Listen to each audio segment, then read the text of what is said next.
Família, chegamos naquela aula onde a galera começa a perder os cabelos. Falar de arranjo e combinação, o pessoal confunde bastante essas paradas, né? Vamos ver um por vez e depois a gente vai fazer as comparações, tá bom? Primeira coisa que eu quero que você faça, relembre. Permutação simples é quando eu preciso organizar os elementos numa fila ou num banco. Então o número de elementos é sempre igual ao número de espaços que a gente precisa colocar. Quando a gente está pensando em arranjo, e você vai perceber que isso acontece também para combinação, geralmente eu tenho uma situação onde eu tenho um número grande de elementos e eu só vou escolher uma parte deles. Eu sempre escolho uma parte do todo. Arranjo simples é isso. Eu estou escolhendo uma parte do todo onde tem uma característica muito importante, que é essa daqui, ó. A ordem da minha escolha é importante. Bruno, que parada é essa? O que significa a ordem da minha escolha ser importante?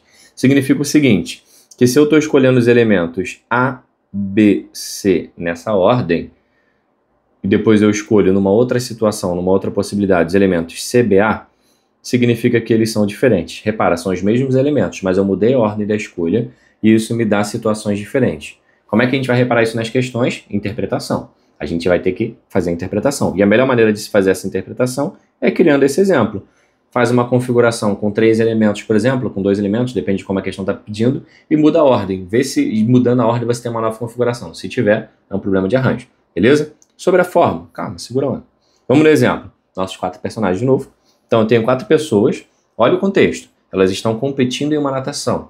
De quantas maneiras podemos formar um pódio com o primeiro e segundo colocado? Então, aqui estão as 4 pessoas. Como é que você responderia esse problema de forma natural? De forma natural, Bruno, eu faria PFC. Então, 2 tracinhos, primeiro tracinho para o primeiro colocado, segundo tracinho para o segundo colocado. Show, eu gosto. Quantas possibilidades eu tenho para o primeiro tracinho? 4. Fechou. Uma vez que esse meu amigo Verdão está no primeiro lugar, ele consegue ficar no segundo lugar ao mesmo tempo? Não. Então, quantas possibilidades eu tenho depois? 3. O que totaliza pra gente 12 possibilidades de pódio com primeiro e segundo lugar. Bruno, mas isso é um problema de arranjo? É. Porque imagina o seguinte, se eu tenho, vamos pegar esse amigo Verdão aqui como exemplo, eu gosto bastante dele, ó. Se eu tenho esse carinha aqui, na primeira posição, e eu tenho esse doidinho aqui, ó, na segunda posição, é uma configuração diferente. Se eu fizesse o contrário, se eu fizesse, por exemplo, esse cara na primeira posição, como a primeira escolha, e depois o Verdão na segunda escolha, obviamente que é uma configuração diferente. A configuração de cima é realmente diferente da de baixo, porque aqui o primeiro lugar é o Verdão, o segundo lugar aqui é esse roxinho, aqui o primeiro lugar é o roxinho, o segundo lugar é o Verdão. Então aqui eu tenho um contexto onde, de fato, a ordem da minha escolha ela faz bastante diferença. Lembra? Isso daqui é uma escolha, isso aqui é uma etapa, isso aqui é outra escolha, isso daqui é outra etapa. Então, se eu mudar a ordem do que eu estou fazendo ali de escolha, eu vou gerar uma configuração diferente. Mas, Bruno, tu tá me ensinando arranjo, mas eu resolvi com PFC. Cara, se você prestou atenção na primeira aula, eu falei, muita gente resolve problemas de análise combinatória bem bizarros com PFC, isso é verdade. E agora, eu só quero que você saiba a fórmula. Bruno, para que eu vou precisar saber a fórmula? As questões do Enem, elas costumam trabalhar, muitas vezes, nas alternativas com as fórmulas, e não necessariamente com o resultado 12, com o resultado 120. Então é interessante que você saiba a fórmula. E aqui eu vou te mostrar a fórmula da seguinte maneira. Assistiu a aula de fatorial? Lembra daquela estratégia de completar fatoriais? É o que a gente vai precisar aqui. Quando você tem um 4 vezes 3, para você completar um fatorial, você não precisa aqui de um 2 fatorial, que é o 2 vezes 1. Mas para não alterar o resultado, você também não tem que incluir isso aqui embaixo? Show de bola. Então aqui eu vou ter um 4 fatorial sobre um 2 fatorial. Maneiro, né? Isso é a fórmula de arranjo. Essa fórmula de arranjo, ela sempre coloca nessa parte aqui de cima o total de elementos que eu estou buscando e nessa parte aqui de baixo o que eu precisei completar daquilo que foi escolhido. Como assim, Bruno?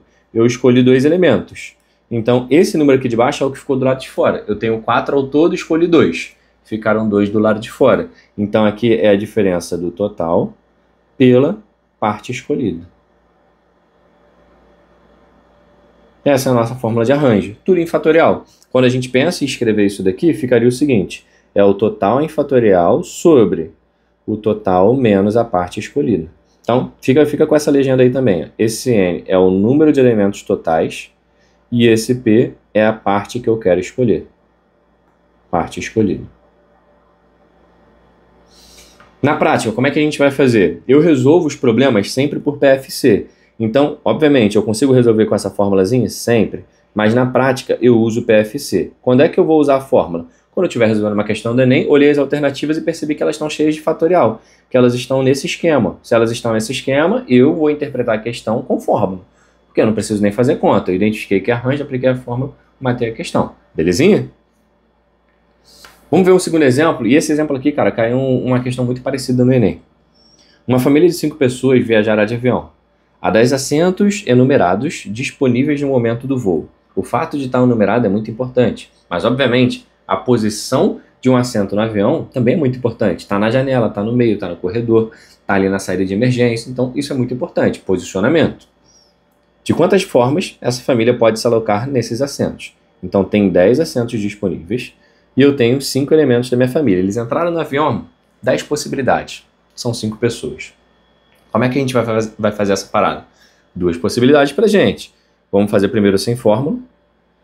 E depois, que é uma outra situação, né? Eu não vou botar um ou, porque às vezes você pode confundir achando que eu estou somando, que eu estou separando em casos, mas eu não estou. Então também podemos. Também podemos fazer assim. Então sem fórmula, como é que seria? Ué, cada pessoa que está chegando ali está escolhendo o seu assento. Então a primeira pessoa ela tem 10 possibilidades de assento. A segunda pessoa ela vai ter 9 possibilidades de assento, depois 8, depois 7, depois 6. Acabou a questão, irmão. Já fiz a questão. Só efetuar essa multiplicaçãozinha, finalizamos. Beleza? Outra possibilidade seria a aplicação da fórmula. Depende de como que vai estar escrito nas alternativas do Enem. Então eu preciso identificar o seguinte: quantos assentos eu tenho ao todo? São 10. Quantas pessoas eu estou escolhendo? 5. Estou escolhendo, na verdade, 5 assentos para 5 pessoas sentarem. Então a minha fórmula de arranjo ela diz que eu fico com 10 fatorial sobre 10 menos 5 fatorial. Isso vai dar pra gente 10 fatorial sobre 5 fatorial. E daqui pra frente, irmão, eu posso simplesmente marcar minha alternativa, porque se as respostas estão com fórmulas, isso daqui já finaliza a questão. Se as respostas já estão com resultados numéricos, eu vou ter que fazer a conta aqui para finalizar a questão. Tá? Então você pode escolher desses 2 jeitos. Então, recapitulando, arranjo é um problema onde eu escolho uma parte do todo e essa parte importa. Eu posso resolver por PFC ou eu posso resolver por uma fórmula, que é o total fatorial sobre a diferença entre o total e a parte que eu estou escolhendo também fatorial. Show? Que observação é essa e como é que isso me serve? Em algumas questões, vale a pena a gente interpretar isso. Se você parar para lembrar, quando a gente resolve um problema de permutação, a gente resolve por PFC. Quando a gente resolve um problema de arranjo, a gente resolve por PFC. Ué, Bruno, então tá tudo interligado? Sim, a permutação ela é necessariamente um tipo específico de arranjo. Só que, imagina que essa família de 10 pessoas, de 5 pessoas, desculpa, chega no avião e eles têm que escolher 5 lugares para sentar. Mas só tem 5 lugares. Você concorda comigo que é um problema de arranjo? Porque eu tenho um total e eu estou escolhendo uma parte. Só que eu estou escolhendo toda a parte. Estou escolhendo todo o meu total. Eu também posso interpretar isso como um problema de permutação, onde eu estou escolhendo ali 5 pessoas para se sentarem em 5 lugares. Então, permutação necessariamente é um caso específico de arranjo. E nesse caso, a gente pode até entender que a fórmula de permutação é a fórmula de arranjo, onde a parte que eu estou escolhendo é o total. Então, o Pzinho vale o N. Quando você aplica a fórmula, N fatorial sobre N menos N fatorial. N menos N é 0, né? 0 fatorial dá quanto? 0 fatorial dá 1, Bruno. Então, esse meu resultado é N fatorial. Só recapitulando, permutação, um caso particular de arranjo. Beleza? Isso em algumas questões de interpretação pode ajudar a gente até mesmo na nossa comunicação. Tranquilão?